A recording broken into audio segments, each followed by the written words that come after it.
Merhaba değerli seyirciler. Yeni bir nostalji gecesinde birlikteyiz. Aslında bunu daha önce de açıklamıştık. Sık sık yapmamız gerekiyor. Ama Kanada koşulları biraz farklı biliyorsunuz. Gelen sanatçı da olsa, atom mühendisi de olsa, öğretmen de olsa veya sıradan bir işçi de olsa çalışmak zorunda. Onun dışında yaşam hakkı yok. Bundan dolayı da biraz insanlara ulaşmamız, bir araya getirmemiz veya e, aynı saatte, belirli bir saatte kontak kurmamız pek mümkün olmuyor. O zaman biz de belirli bir saat seçiyoruz. Yani istediğimiz saatte istediğimiz yayını yapıyoruz. Bu biliyorum belki kimisine göre etik değil, televizyon kurallarına göre de değil ama bize göre öyle. Bugün akşamki misafirimiz değerli Ozan Sidar Bahoz. Sidar Bağız hoş geldin. Bir seyircilerimize kendini tanıt. Biliyoruz Ahmet halkı seni tanıyor ama bir bakalım buradakiler seni ne kadar tanıyor. Bir kendini tanıt, ona göre devam edelim. Evet Metin abi, öncelikle beni programa davet ettiği için teşekkür ediyorum. Benim adım Sidar, soyisim Bağız. Ben Diyarbakır 1980 yılında Diyarbakır'da doğdum. Uzun yıllar İstanbul'da yaşadım. Benim ana mesleğim, asıl mesleğim halk oyunları öğretmenliğiydi. Yıllarca halk oyunları öğretmenliği yaptıktan sonra Kanada'ya göç etmek için başvurularda bulundum ve 2019 Temmuz ayında Kanada'ya yerleştim. Tabii müzisyenlik hayatım benim işimin bir parçasıydı. Halk oyunları müziksiz, müzik ise halk oyunlarsız olmaz. Bilirsiniz ki Türk halk müziği ile halk oyunları bir bütündür. Hiçbir zaman birbirinden ayrılmadı. Hemen orada bir parantez açıyorum. Türk halk müziği diyorsun. Benim bildiğim kadarıyla Türk halk müziğinin %80'i, %90'ı Anadolu müziğini saymazsak Kürt halk müziğidir. Şimdi ondan şimdi bu konuya bir parmak basalım. Tabii Kürt halk müziği de vardır. Yani bunu inkar etmek olmaz. Ama şunu da altını çizmek gerekiyor. Kürt halk müziği olduğu kadar Türk halk müziği de var. Yani Anadolu içerisinde, daha doğrusu Mezopotamya'da yaşayan bütün insanlar, daha doğrusu insanlığın doğduğu yer Mezopotamya'da olan bütün kültürler yani sadece Kürtlerle ya da Türklerle bağdaştırılamaz. Çünkü Ermeniler yaşadı, Sünniler yaşadı, Aleviler yaşadı, Kürtler yaşadı, Türkler yaşadı, Türkmenler yaşadı, Araplar yaşadı. Yani o kadar çok büyük, o kadar çok geniş bir kitle yaşadı ki açıkçası bunu çok da fazla bir şeylere, yani birilerine mal etmek çok da doğru olmuyor. Tabii şöyle de bir gerçek var. Her yörenin kendine has, kendine özgü türküleri ve halk oyunları vardır. Ben halk oyunlarının içerisinde büyüdüğüm için aslında ben içinde doğup büyüdüğüm için öyle söyleyeyim. Çünkü ben 9 yaşından beri halk oyunları yapıyorum. Ve ben özellikle Doğu yörelerinin neredeyse tamamını bilirim. Batı yörelerinin de neredeyse %70'ini bilirim. Çünkü bu bizim işimizdi. Yani biz çoluğumuza çocuğumuza bu işi yaparak bakım sağladık. Ve açıkçası baktığınız zaman Türk halk oyunları ve Türk halk müziği dil seçmez. Hiçbir zaman bir dile mensup olmadı. Hiçbir zaman bir dilin ana temeli Peki o olmadı. zaman şunu sorayım. Niye Türk halk müziği diyorsunuz? Çok özür Yani diliyorum. niye Türk halk müziği diyor? Eğer dil seçmiyorsanız o zaman halk müziği değil. Niye Türk halk müziği? Şimdi şöyle söyleyelim. O zaman genel halk müziği diyelim. Ha. Anlatabiliyor muyum? Yani Türk halk müziği dediğim biz şu Anadolu anda müziği diyebilirsiniz, Mezopotamya müziği diyebilirsiniz. Şimdi şöyle söyleyeyim ben size. Açıkçası yanlış anlaşılmasını istemiyorum ben. Bir Zazaca türkü söylediğinizde Zaza halk müziği olur. Bir Kürt halk müziği söylediğinizde Kürt halk müziği olur. Bir Türk halk müziği söylediğinizde bir Türk halk müziği olur. Yani bunu kesinlikle insanların beni yanlış anlamasını istemiyorum. Çünkü biz müzisyenler politik olmak zorundayız. Yani dilimiz, dinimiz, ırkımız ne olursa olsun biz herkesi kucaklamak zorundayız. Kesinlikle biz kesinlikle de bizim ayrımcılık gibi bir şeyimiz yok ama şu bir gerçektir. Yani Türk halk müziği dememin ana temeli şu: dilimizin öyle yani alıştığı için ve şu anda Evet, Türkçe evet. konuştuğumuz için onu söyledim ben. Yani Anlatabiliyor muyum? özellikle üstüne basa basa üstüne geliyorum ki gerek Kürdistanların gerekse Türkiye'lerin bir şeyi çok iyi anlaması lazım. Yani gerek Mezopotamya gerek Anadolu gerçekten çok büyük bir mozaik. Tabii. Sadece Kürtler, Türkler yaşamıyor. Tabii, kesinlikle. Asılıklar yaşıyor, Ermeniler yaşıyor, Kıldanililer yaşıyor. İşte daha yukarıya çıkarsan Karadenizler yazıyor. E, Pomaklar yaşıyor. Ne bileyim yani yüzlerce belki yüzleri ifade edebilecek halk yaşıyor. Ve ne yazık ki Türkiye'de yapılan en büyük eksiklik bu. Bak siz Kanada'dasınız biliyorsunuz. Burada öyle bir eksiklik yok. Bütün müzikler kalkıp Türk sanat müziği, Türk halk müziği, Türk pop, Türk bilmem ne, Türk Kızıl Kurt. Yani mesele şu. Mesele müziğin bir kere dini, dili, ırkı olmaz.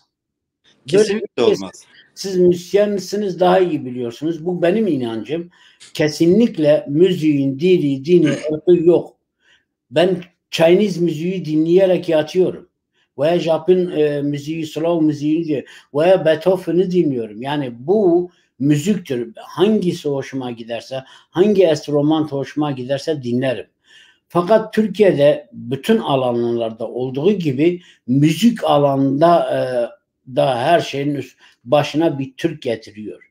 Zaten Diyarbakır cezaevinde kaldığımız için de o Türk kelimesi başa gelen her şeye böyle bir alerji kendiliğinden ortaya çıkıyor. Çünkü yani yeter.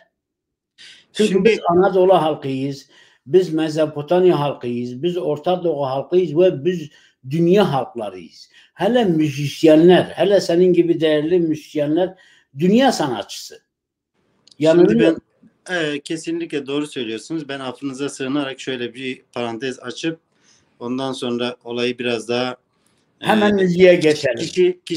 yani ben çünkü hiçbir olayı kişileştirmeyi sevmiyorum. Kesinlikle. Sizin yaşadıklarınız ayrıdır kesinlikle.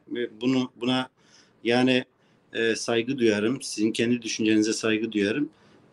Sizin kendi düşünceniz size aittir. Başka bir arkadaşın düşüncesi başkasına aittir. Şimdi benim düşündüğüm şey şu: ben yıllarca Türklerle, Kürtlerle, Zazalarla, Araplarla iç içe yaşadım. Alevilerle, ki benim Aleviler çok sevdiğim ve yıllarca ortaklık yaptım. Hatta aynı yolda yürüdüğümüz, hatta beraber nezarethanelere girdiğim arkadaşlarımdan bahsediyorum ben. Evet. Alevi arkadaşlarım ve Türk olan, yani Türk devli olduğunu söylediğim için, Türk devli olan bir Alevi arkadaşımdan bahsediyorum. Evet. Ben şunu altını çizmek istiyorum. Tabii ki siz bunun mutlaka bilincindesiniz, biliyorsunuz ve siz benden bu konuda 1000 kat daha bilgilisiniz. Rica ederim. Ama benim gördüğüm şey şu: elbette ki ırkçılık Türkiye'de var mıdır? Var. Bunu hiçbir zaman inkar etmedik, inkar edemem. Çünkü ben esnaflık da yaptım ve esnaflık yaptığım süre içerisinde atıyorum işte 500 kişi tanıyorsam 500 kişinin içinde 20 tane ırkçı insan vardı. Şimdi şu konuya değinmek istiyorum ben.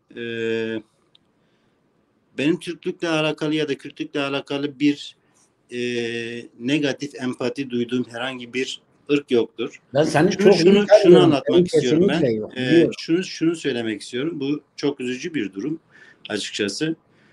Kürtleri sevmeyen Türkler ve Türkleri sevmeyen Kürtler. Yani karşılıklı birbirini sevmeyen, bence, yani siyasi görüşün ne olursa olsun, biz her zaman diyoruz ya, ne olursa ol gel.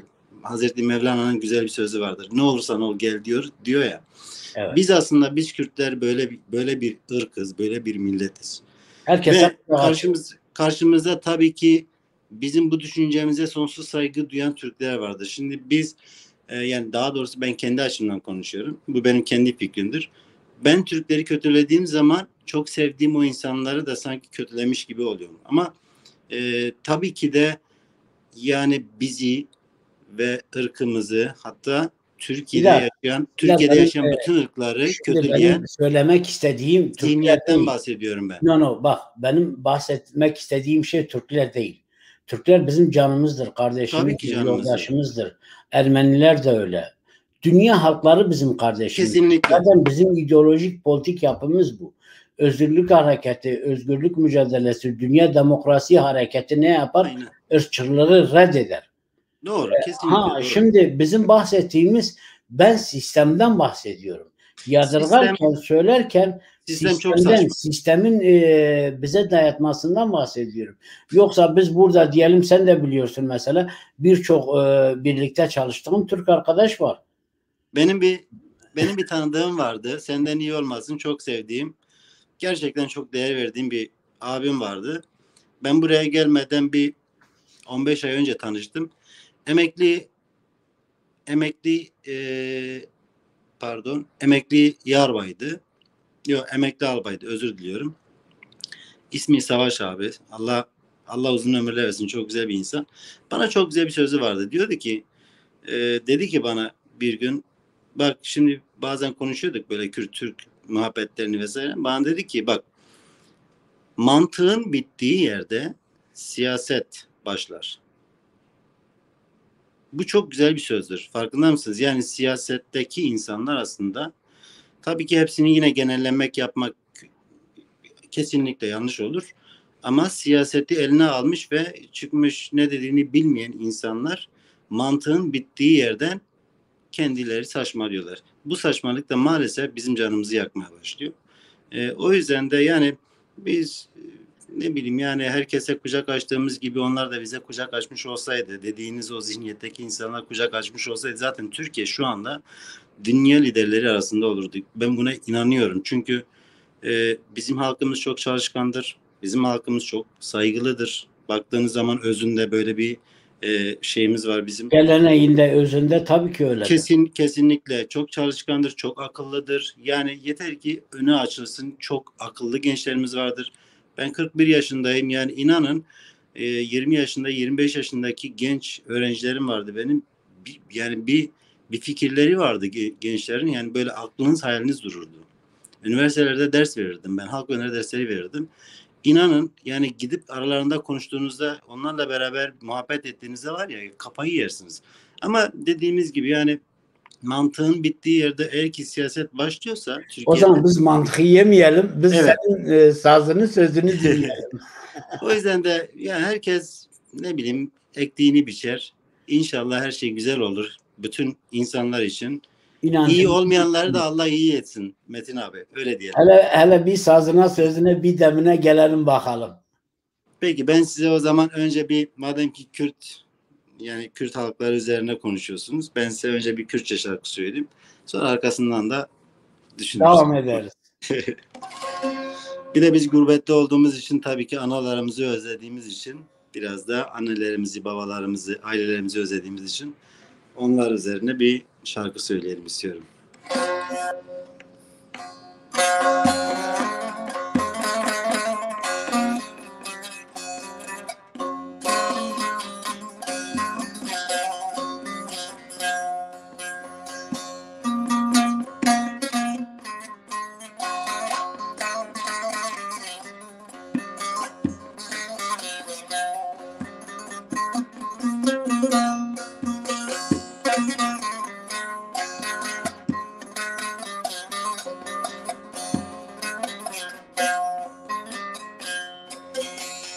Jete durun livan çolan, dünyalımın bu yezindan. Jete durun livan çolan, dünyalımın bu yezindan. Garibim ez garibim, garibim ez garibim, ömrüm estene binim yar yar yar yar. Garibim ez evdalım, garibim ez bihalım, jikeze vidinalım yar.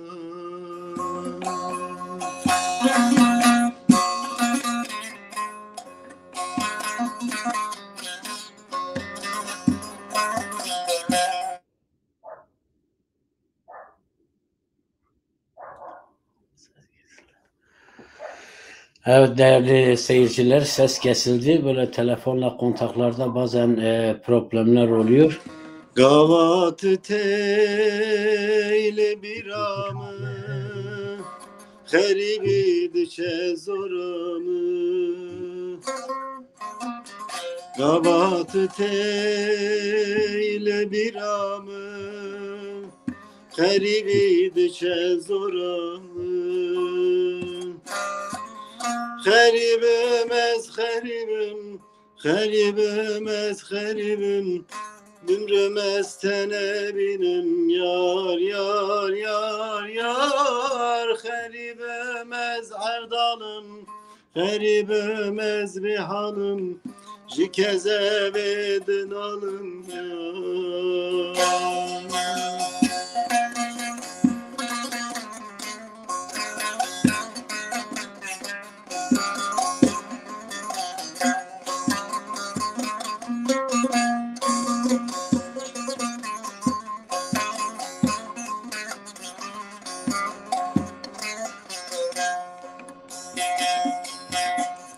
Dayı bite ve sevime, vekteyrin baz şikesime. Dayı bite ve sevime, vekteyrin baz şikesime. Heribim ez heribim, heribim ez heribim, ömrüm estene binim yar yar yar yar. Heribim ez evdalım, heribim ez bihanım, jikeze vedin alım yar. Heribim ez heribim, heribim ez heribim, ömrüm estene binim yar yar yar yar. Heribim ez evdalım, heribim ez bihalım, jikeze vedin alım yar. Her bir şeyden hoş, den hoş. Baskım. Bu yeni repertuarına yeni koymuşsun. Biz kliplerini yaparken bunlar yoktu. Bakalım bu akşam başka bize neler sunacaksın. Şimdi devam edelim. Bir tane daha söyle bakayım. Başka hangi neler yapacaksın seyircilerimize gösterelim.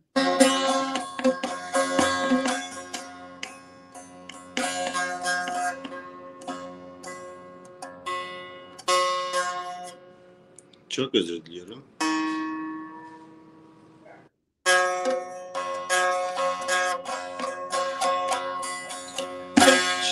Şirinamın verebamın, şirinamın ezbihalım verebamın, kötüşmen bavernakina editnamın, piştik ezmerim tıketne keşinamın.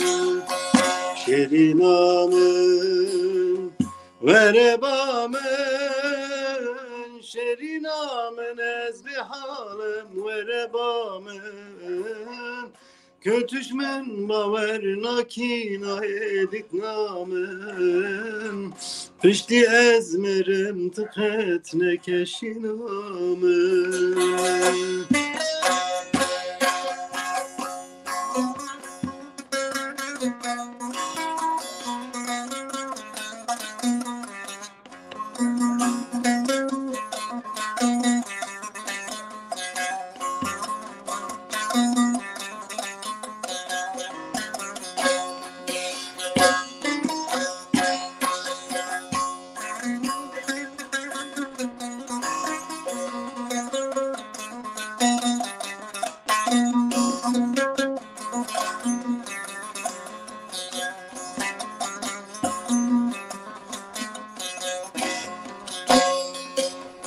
Şirinamın çarenine, navadıl cergimin tebhaline, Paşiya dilimine nema diline Dez güçtüm edinu har kür dünyayı Şirin amın verebamın Şirin amın ezmihalım verebamın Kötüşmen bavernakina edit namın Bişti ezmerim tıketnek eşinamın Şerinamın verebamın Şerinamın ezmihalım verebamın Kötüşmen bavernakina edit namın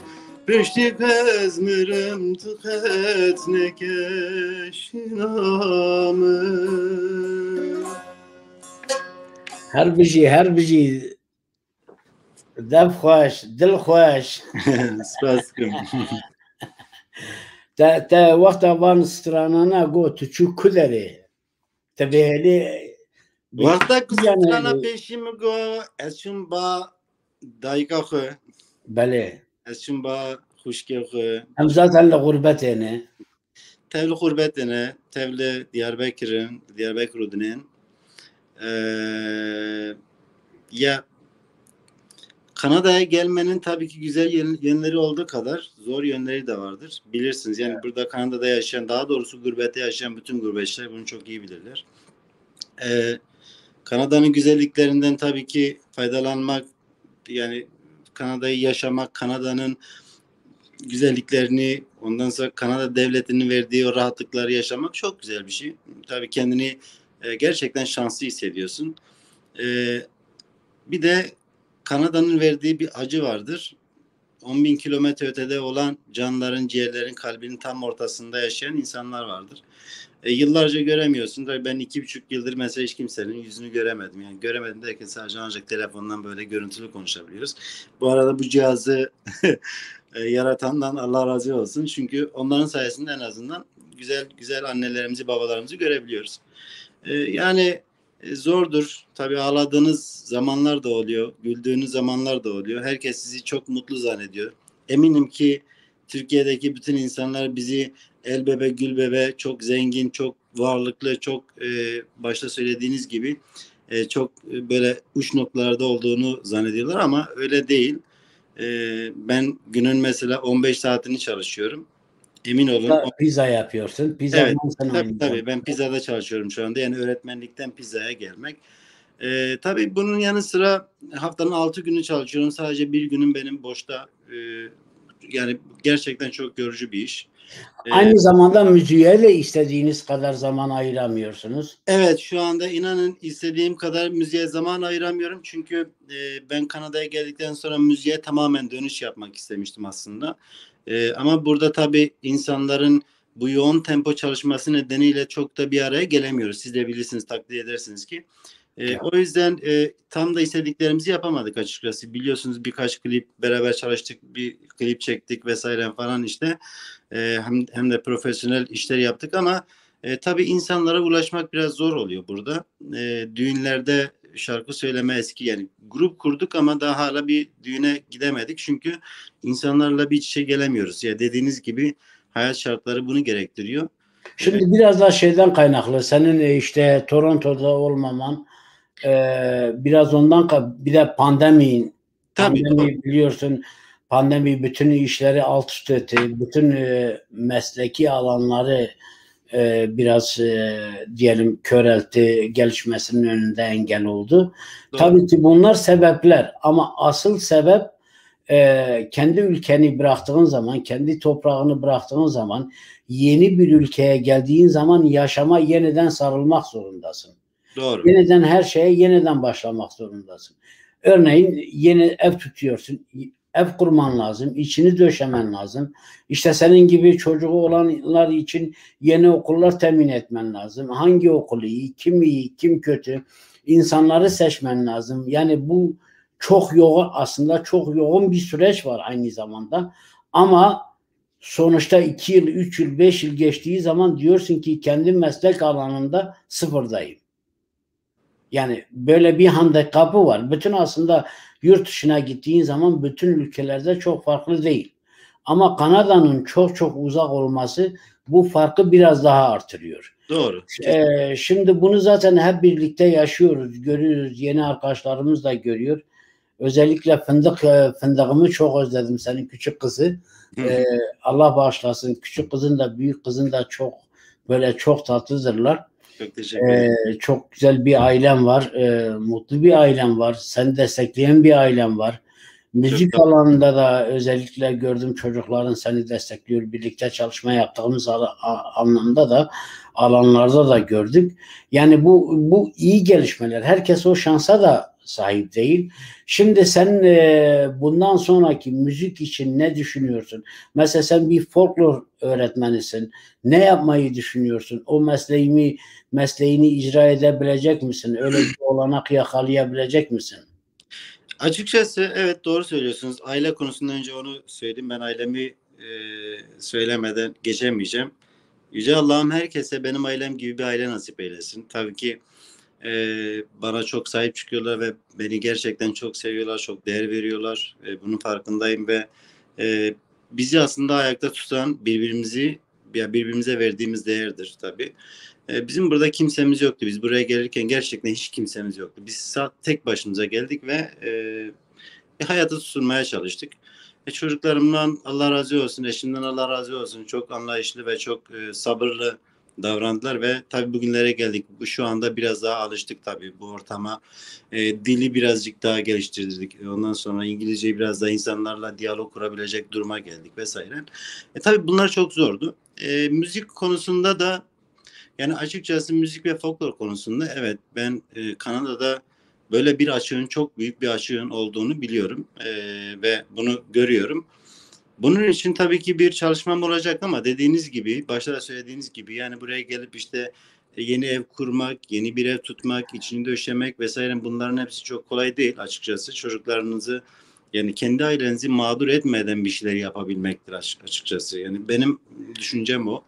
Yavaş yavaş oturuyor. İşte evimiz oturttuk, işte çevremizi tanımaya başladık. Çocukların okulları artık yavaş yavaş oturmaya başladı. Bizim tabii büyük kız önümüzdeki yıl Allah'ın izniyle, eğer kısmet olursa, üniversiteye başlayacak. Ondan sonra daha da rahatlayacağım tabii. Sonra tabii bir oluşuma gireceğim. Birkaç arkadaş da yine aynı bu şekilde hocam yapalım edelim, işte daha önce çok bu işleri çok yapmışsınız, işte burada sizin gibi insanlara ihtiyacımız var diye birkaç mesaj aldım ama dediğimiz gibi yine aynı noktaya geliyoruz. İnsanları bir araya toplamak gerçekten çok zor. Çünkü yani insanları anlamak gerekiyor. Bütün gün çalışıyorlar ve yorgun argın gelip bir de tepinmeleri, yani halk oyunları oynamak, halk oyunları çok zor bir zanaattır aslında. Kendi başına bir spordur. O yüzden de yani yorucu gelebilir diye düşünüyoruz. Peki size şöyle bir soru sorayım. Yapmak Yani kötü. halk oyunları derken diyelim ki Toronto'daki komitelerimiz, işte şeylerimiz size öyle bir olanak açarsa, öğrenciler temin ederse, gelir onu verme fırsatınız olur mu? Tabii, Yani çünkü bu konuda çok ciddi bir açık var. tabii, E, seve seve. Seve. Şimdi şöyle söyleyeyim, mesela biz belirli bir dönemde özellikle Kürt iş komünitede çok ciddi halk oyunları çalışması vardı. Umarım ki pandemiden dolayı kesildi. Umarım ki devam eder. Mesela orada çok iyi çalışmalar yapıldı ve artık öyle olmuştu ki Toronto'daki birçok kurum Kürt halk müziğini orada istiyordu. Yani e, İngilizce famous derler ya. Türkçesi neydi famous'ın? Ee, Unuttum. Ee, e, Yani o da onunla ilgili burada değerli hocalarımız da var. Ama siz biraz uzak bir yerde oturuyorsunuz. Öyle bir olanak olursa diyelim, öyle bir olanak yaratırsa gene kendi asıl mesleğinize dönmek ister misiniz? Yani kendi salt müzik ve folklor. Tabii ki seve seve ve gerçekten çok mutlu olurum. Yani benim e, aşık olduğum iki şey vardır. Bir ailem, ikincisi benim işimdir. Aslında ben halk oyunları ve müziğe aşık bir insanım. Tabii ailemden sonra gelen ilk sevdiğim, yani ikinci sevdiğim bir şeydir. Böyle bir olanak tabii ki olursa, böyle bir ortam olursa, böyle bir altyapı hazırlanırsa seve seve gelirim, yardımcı olurum. Elimden ne geliyorsa yapmaya hazırım. Dediğimiz gibi yani yavaş yavaş artık biz tabii aile olarak da biraz rahatlamaya başladık. Çünkü ben çok çalıştım ve çok şükür hani bir eksiğim, bir gediğim, bir şeyim kalmadığından dolayı biraz daha hani relax davranabiliyorum artık açıkçası. Eskiden yapamıyordum ama Biraz daha rahat tabii davranabiliyor. biraz daha rahat. Bu arada siz Toronto dediniz ama Toronto bana buradan benim Toronto merkeze gitmem 40 dakika. Burada biliyorsunuz yani çok fazla trafik sıkıntısı yaşamıyorsunuz. Yani İstanbul gibi ne bileyim işte Ankara gibi vesaire İzmir gibi bir trafikle karşılaşmıyorsunuz. Gittiğiniz yere maksimum 10 dakika gecikmeli gidiyorsunuz. Yani Yani. atıyorum bir sıkıntı olmadığı müddetçe. Bu da çok büyük bir yol güzergahı değil açıkçası. Gidilebilir. Gidilmez diye bir şey yok. Hatta biz Montreal'e de gideriz. Yani baktığınız zaman Quebec'e de gideriz. Yeter ki istesinler. Biz yani halk oyunları ve müzik adına nereye isterlerse giderim. O zaman bir bakalım, bir dinleyelim seni. Bize Zazaca parça biliyor musun hiç? O konuda Sadece bilgimiz var. parça aslında çok az bir şey biliyorum ama yani çok da iyi değilim. Ben size yine Şimdi şey için söylüyorum. Çünkü bütün değerli sanatçı arkadaşlara sesleniyorum. Değerli dostum Mikail Aslan ve Bese Şahin bu konuda çok güzel çalışmalar yapıyorlar. Kendilerini takdir ediyorum ve kısa sürede kendi stüdyolarımızda da ağırlayacağız bu iki değerli sanatçıyı. Çünkü şimdi Mezopotamya çok dilli bir yer. Özellikle Kürtçe en az İngilizce kadar zengin bir dil yapısına sahip ve bir ağaç gibi. Ağacın R'leri gibi ama onun Türkçesi neydi onu da unuttum. Neyse, ne Türkçeyi ne Kürtçeyi ne İngilizceyi tam öğrenemiyorum. Rehedara değil ya, rehedara. Yani evet evet. Türkçe Ağaçların ruhu. rehedaradır. Türkçesi neydi sen aklına geldi? Ağaçların ruhu. Ruhu diyelim, hadi olsun. Ağaçların yaşamı, ağaçların oksijen. Yani şimdi öyle bir şeydir. Zazaca Kürtçenin çok eski ve kadim bir dilidir. Evet, doğru. Yani Kürtçe onun modern halidir. Doğru. Kürtçe onun modern halidir. Şimdi onun için Zazaca benim için çok değerlidir.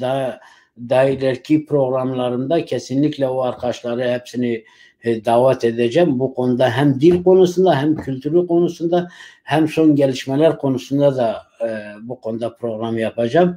Aslında keşke seni daha önce uyarsaydım, bir tane Zazaca parça Yo, ben hazırlasaydım. şimdi bir tane yani Onu bir tane söyle ama önümüzdeki şey, bir programda mutlaka en az 3 tane şey istiyorum. Zazaca parça istiyorum. sıkıntı yok. Dada ko koemuzurano Dada ko koemuzurano Vay puşineno sevatekeneno ere seve seve o Meryem'in sevi ere seve seve delalamın sevi ciranımı sevi o Meryem'in sevi ere seve seve delalamın sevi o Meryem'in sevi ciranımın sevi. Her bir şey, her bir şey, her bir Kusura şey. bakmasın. Şimdi sana şunu söyleyeyim değerli dostum, kardeşim. Biz şimdi Kürtçemizi söyledik, az Zazacamızı söyledik. Peki bize bir tane Türkçe de söylemek ister misin? Sana bırakıyorum. Tabii neden olmasın?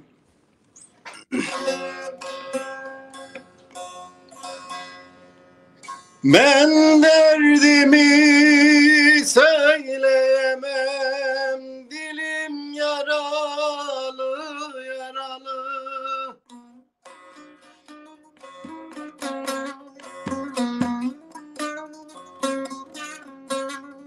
Bülbülüm amma ötemem, gülüm yaralı yaralı, gülüm yaralı yaralı, gülüm yaralı yaralı.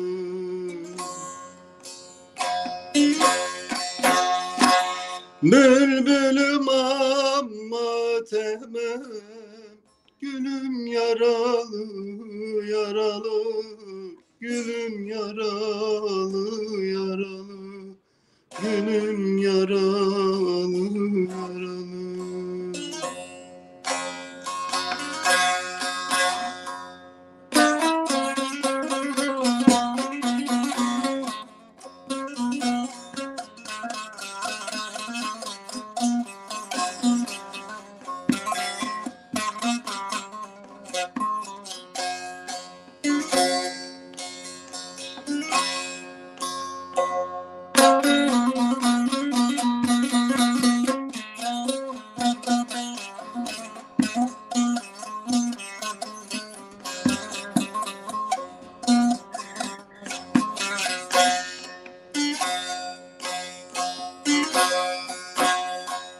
Aşk kitabını yazamam, akı karadan seçemem.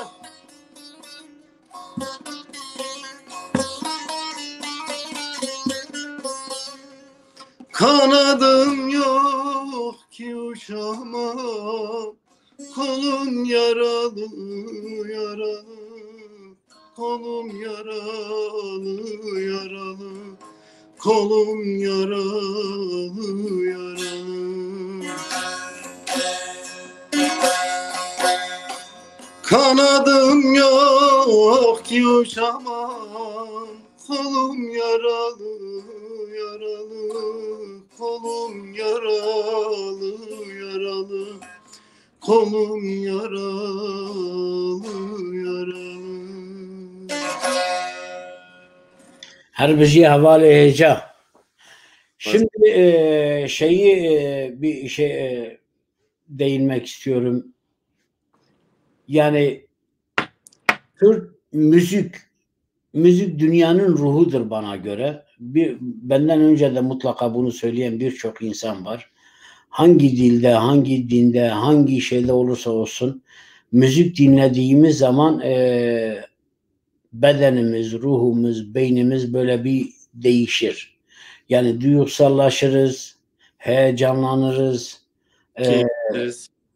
Yani bir sürü şey müzik bize yaşatır bir dinleyici olarak. Bir sanatçı olarak müzik sende ne yaratıyor?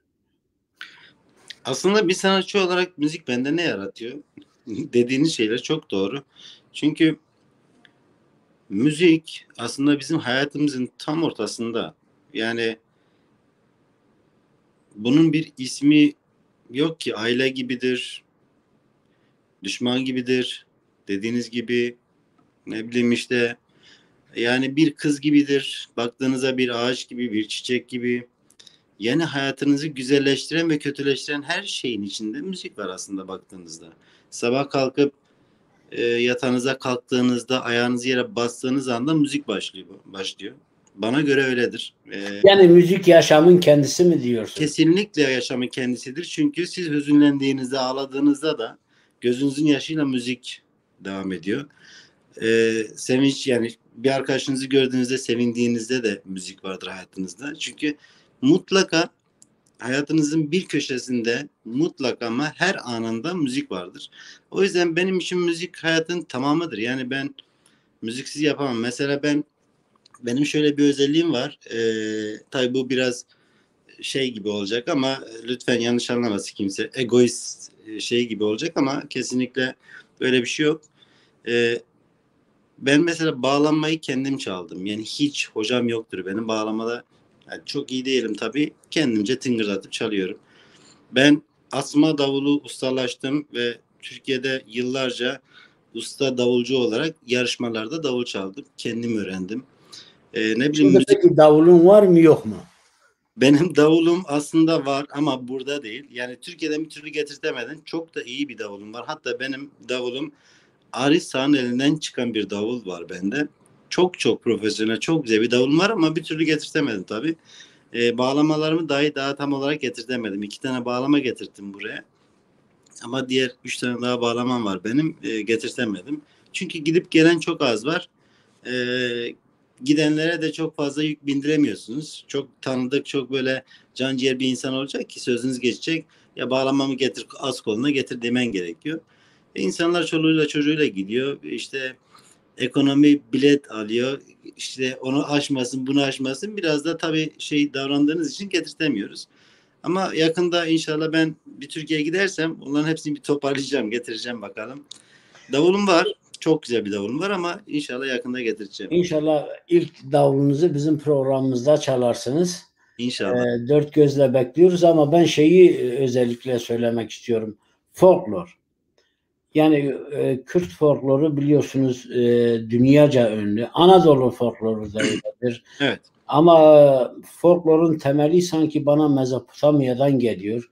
O Zagroslardan geliyor, Cudilerden geliyor, Karacadağ'dan geliyor, Ağrı'dan geliyor. Çünkü her figürde bir ayrı destan var. Yani o destanı öyle bir bulabiliyorsunuz ki nasıl bir destan ruhunuza işleyen. Yani aynı zamanda aslında şunu söyleyebilirim herhalde çok rahat bir şekilde. Folklor Kürt'ün bir anlamıyla Kürt'ün yaşam biçimidir. Yani Kürt savaştan da vazgeçer, barıştan da vazgeçer, ekmekten de sudan da vazgeçer ama folklordan vazgeçmez. Şöyle söyleyeyim. Yani çok derin bir konu tabii.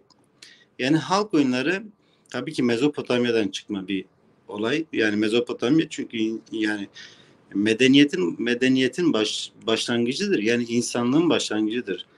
Halk oyunlarının oradan çıkması da tabii ki gayet doğal bir şeydir. Kürt halk oyunları dediğiniz zaman tabii ki çok renkli, çok sayısız oyunlar var. Yani her yörenin kendi içinde oyunları hariç, hani şöyle söyleyeyim, ben Diyarbakırlı olduğum için Diyarbakır'dan örnek vereyim. Diyarbakır merkez oyunları yani 300-400'e yakın sayabileceğimiz oyunlar vardır. Hani 300-400. tabii kayıtlarda. Tabii bunlar dallara ayrılıyor. Yani seyirlik oyunlar var, iş oyunları var, kavga oyunları var, aşk oyunları var, iş oyunları var. Anlatabiliyor muyum? Yani bizim insanlarımız biraz önce dediğiniz gibi bizim insanlarımız savaşa giderken bile oyun yazmışlar, oyun oynamışlar. Yasa giderken, savaşa Tabii. giderken, cenazeye Ağıtlar giderken. Aynen öyle. Ağıtlar yazmışlar. Mesela örneğin buğday biçmeye giderken, Tabii. mercimek biçmeye İş giderken oyunları. yani gerçekten folklor Kürt'ün yaşamıdır yani. Bu, Tabii bu, ki. bu bir Tabii gerçek. ki. Doğru. Ve bizim oyunlarımız gerçekten oyunlarımızın çıkış tarihleri belli değil. Yani Mezopotamya'dan çıkan bütün hiçbir oyunun tarihi belli değildir. Mesela bir örnek daha göstereyim. Lütfen İzmirli bir arkadaşım belki izlerse lütfen bana kızmasın. E, İzmir'de de tabii ki çok köklü oyunlar vardır. Çok eski oyunlar vardır. Tarihleri bilinmeyen oyunlar vardır ama yazma oyunlar da çok fazla. Mesela örnek vermek gerekirse Kostak Ali diye bir oyunları var. Yani İzmir'in Kostak Ali diye bir oyunu var. Oyunu yazan Kostak Ali dediğimiz adam hala yaşıyor.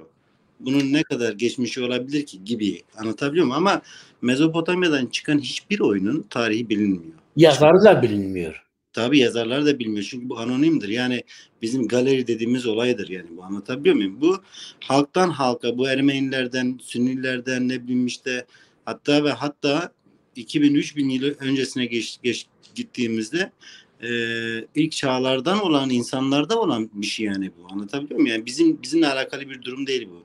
Biz oyunlarımızı sergilerken biz herhangi bir siyasi görüş ya da herhangi bir şey sergilemiyoruz. Biz sadece halkın kültürünü sergilemeye çalışıyoruz. Evet, evet. Elimizden geldiğince de bize öğretildiği gibi öğretmeye çalışıyoruz. Açıkçası otantik haliyle, bozulmamış haliyle öğretmeye çalışıyoruz.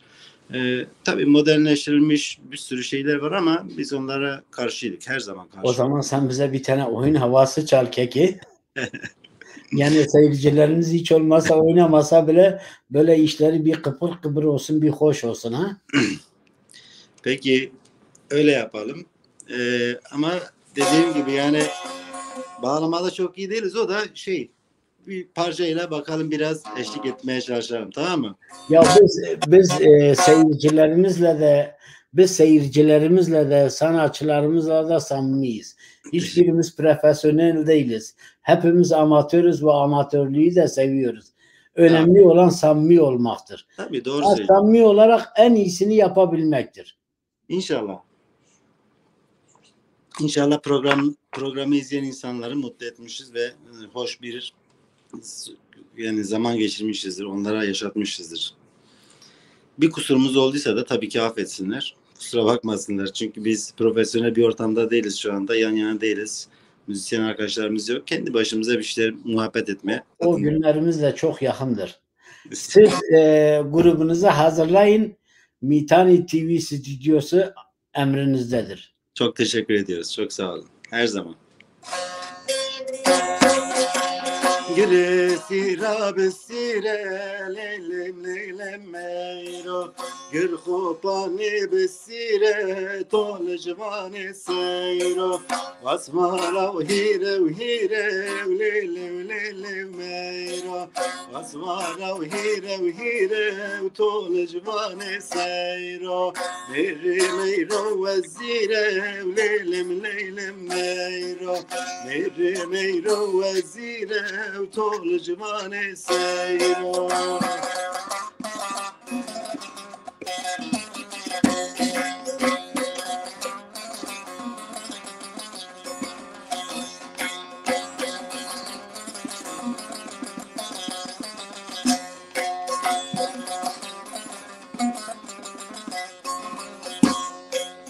Gresira beceye lelim lelim meyra Gir khopane beceye tol jvane seyra Asvara beheyu heye lelim lelim meyra Meri meyra filleye tol jvane seyra Asvara beheyu heye lelim lelim meyra Meri meyra filleye طول جوان سيرو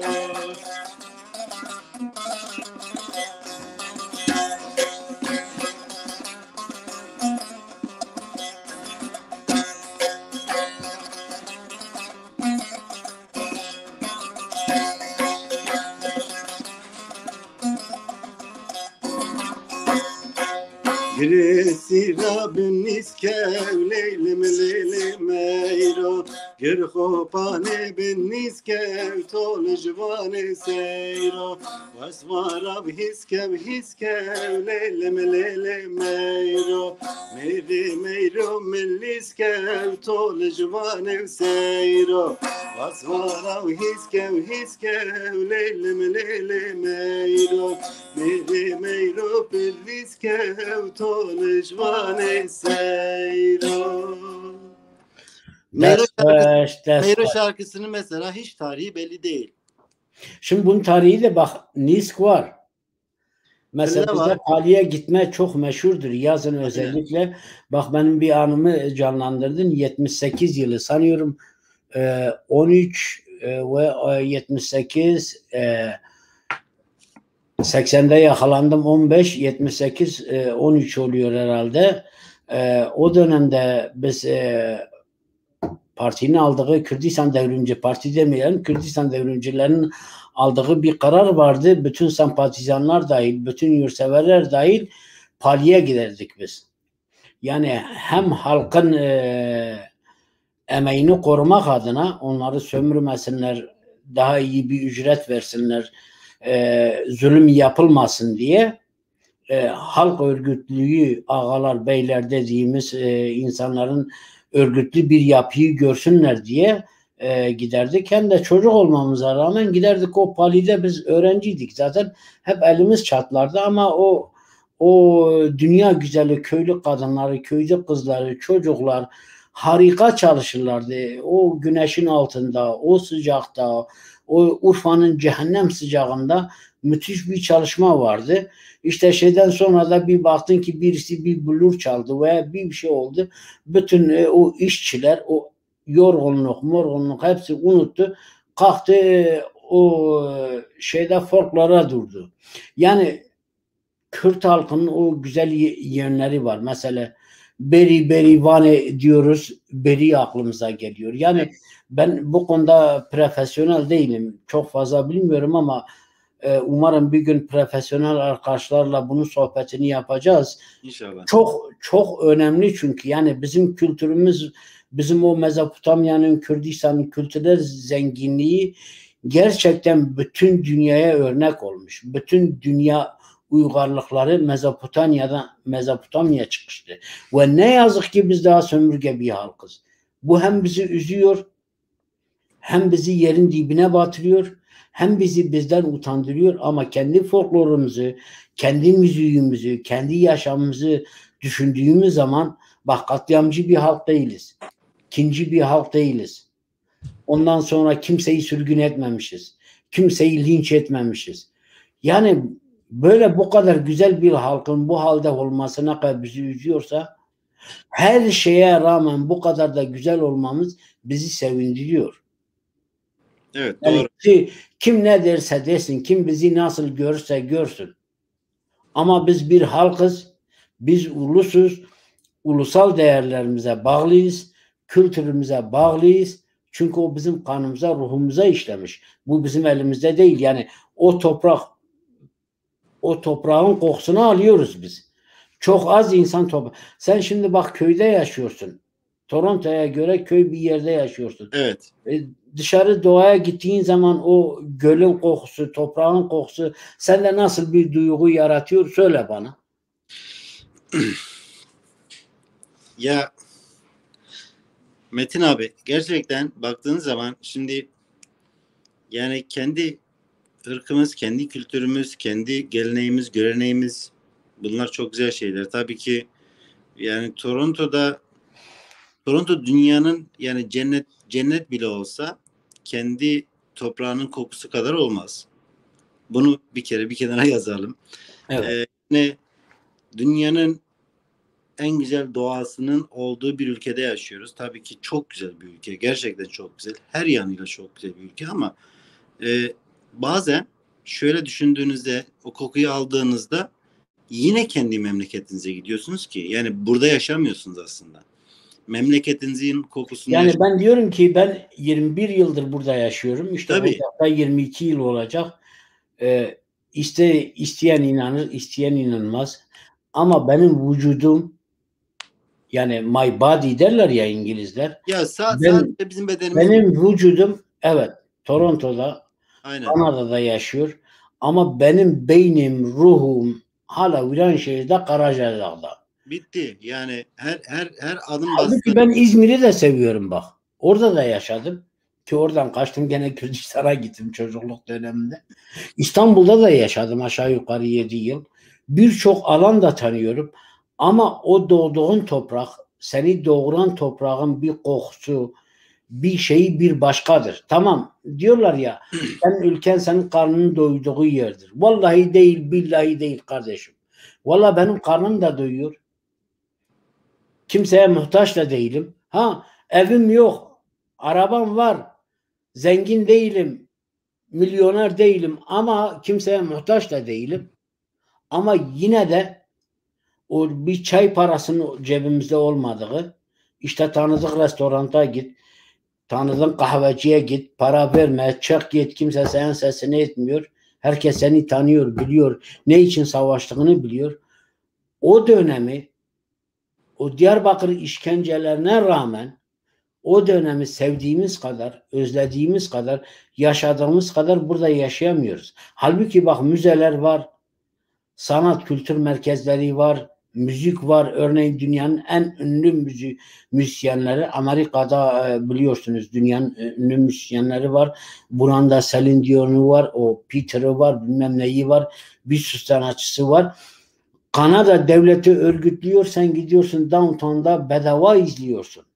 Binlerce sanatçı var. Binlerce dilden dırtan sanatçı geliyor orada kendi sanatını icra ediyor. Ama yine de her gittiğin yerde kendi ülkenin bir parçasını arıyorsun. Bu konuda son olarak sen bize ne söyleyeceksin? Ondan sonra bir gene saz söz ve programı kapatacağız. yani genel olarak şöyle Yani ben her zaman bunu söylerim. Tabii ki Kanada'ya haksızlık etmek ya da nankörlük etmek de istemiyorum. Ben çünkü kadir kıymet bilen bir insana bile, hiç tanımadığım bir insana bile selam verdiğim zaman o benim için bir hani hatıra olur ve onun bir kıymeti vardır. Hani bir fincan kahvenin 40 yıl hatırı vardır diye bir şey vardır ya. Bende o gerçekten çok geçerlidir. Kanada devleti bize kucak açtı. Kanada devleti bize iş imkanı sağladı. Bize insan gibi yaşamayı sağladı. Yaşam hakkı verdi bize. Tabii yaşam hakkı verdi. Yani buna tabii ki nankörlük etmek istemiyorum. Ben Kanada'yı çok seviyorum. O ayrı bir konu. Ama şöyle bir şey olursa eğer ki her insan gibi ben de eğer ki ülkemde bir sıkıntı olmazsa ve ben gerçekten Kanada'da yaşadığım gibi ülkemde de yaşayacağımı bilirsem ve o duruma gelirse, o altyapı düzenlenirse asla burada durmam. Giderim Kanada kendi ülkemde yaşarım. Çünkü orada doğdum, orada ölmek isterim. Ama e, dediğim gibi başta da Kanada'ya da nankörlük etmek istemiyorum. Kanada halkını çok seviyorum. Ben kesinlikle hani insanlar arasında ayrımcılık yapmayı sevmiyorum ama gerçekten benim komşularım var. Ben house'da oturuyorum. Ben normal apartmanda oturmuyorum. Benim komşularım var. İnanın bazen biz hani diyoruz ya, yani kendi kültürümüzde insanlık var, işte hoşgörü vardır, işte yardımseverlik vardır vesaire falan. Her şeyi sayıyoruz ya. İnanın Kanada'da var. bazı Kanadalılar, tabii hepsi değil. Yani hepsi değil ama benim komşularım en azından burada Korut'ta oturanların hepsinden ben çok memnunum ve ben gerçekten bazen insanlığımdan utanıyorum.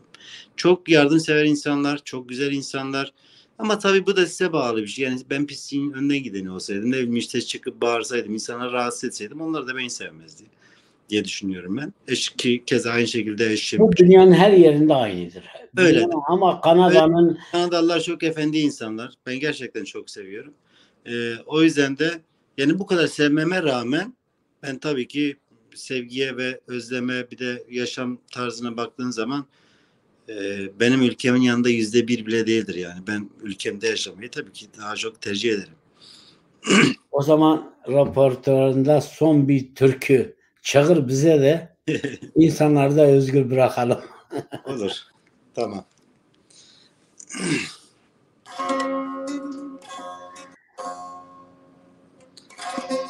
Sizin aklınıza bir türkü var mı söylememi istediğiniz? Klibe'yi söyleyebilir misin mesela? Kim? Klibe.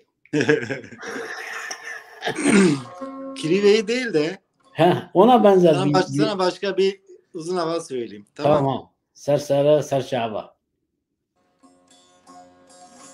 Eman Diyarbakır,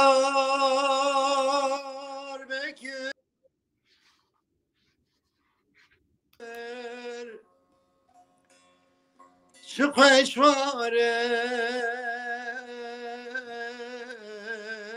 oylimini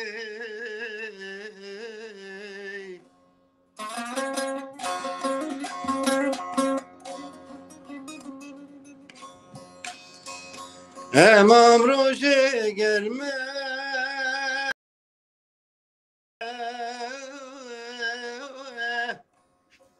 şemi sare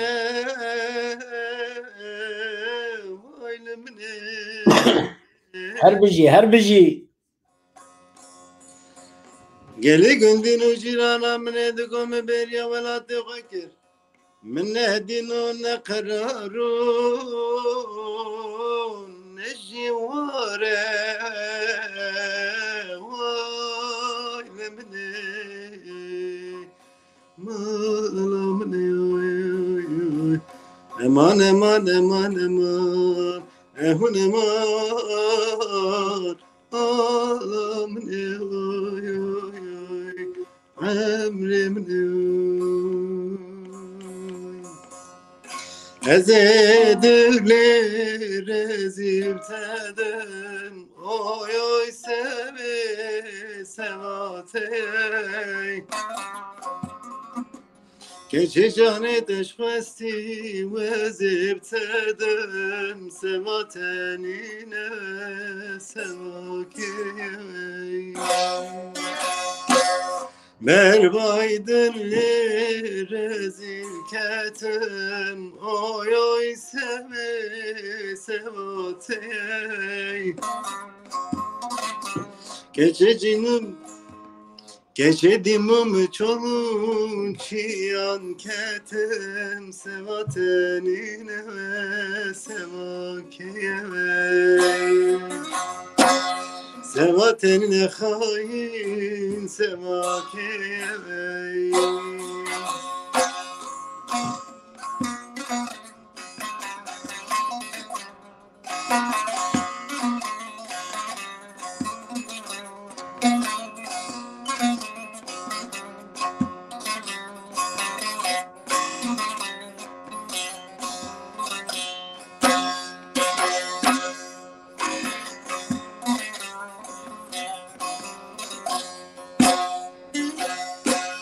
Sevete başkım dönüm caran, oy oy seve sevatey. Keçezi barkım jıvan varan, sevatenine sevakiye. Berbaydını rezil ketim, oy oy seve sevatey. Keçezi barkım jıvan varan, sevatenine sevakey. Sevatenine hain sevakeye. Her biji Sidar Bahoz gelek spas ve bu tekeliye programa bu çok teşekkür ediyorum. Spasiş buna ve gelimera. Ben de herkese çok selam söylüyorum. Bizi çektiğiniz için, daha doğrusu beni çektiğiniz için bu gece. Benim fındıklarımı çok öpüyorum. Ben de selamlar söylüyorum herkese. Size de çok çok selamlar. Çok teşekkür ediyorum konuk ettiğiniz için. Görüşmek üzere. Kendinize iyi bakın. Bir dahaki programa sözünüzü unutmayın. Peki. Fazlaca Tamam. repertuarında olacak ve diğer arkadaşlarla birlikte stüdyomuza misafir olacaksınız. Umarım. Bir denk getirebilirsek tabii ki, neden olmasın. Denk getirin valla. Biz denk getiriyoruz. Top sizde. Tabii sizin işiniz olduğu için siz sürekli hazırsınız. İnşallah bize böyle bir kapı göstermek de, sizin gibi güzel dostları tanımak da çok güzeldi. Çok güzel. Onu yapmamız gerekiyor. Bütün Kürt sanatçılarını bir araya getirmemiz gerekiyor. Kanadalı Kürt sanatçılarını sadece Mitani TV'de bir araya değil, burada bir araya getirip uluslararası festivallerde, en azından Toronto'daki müzik festivallerine taşımamız gerekiyor hep beraber. Umarım. Elimizden ne geliyorsa yapmaya hazırız. Görüşmek üzere. Görüşmek üzere. İyi akşamlar. İyi akşamlar. İyi akşamlar.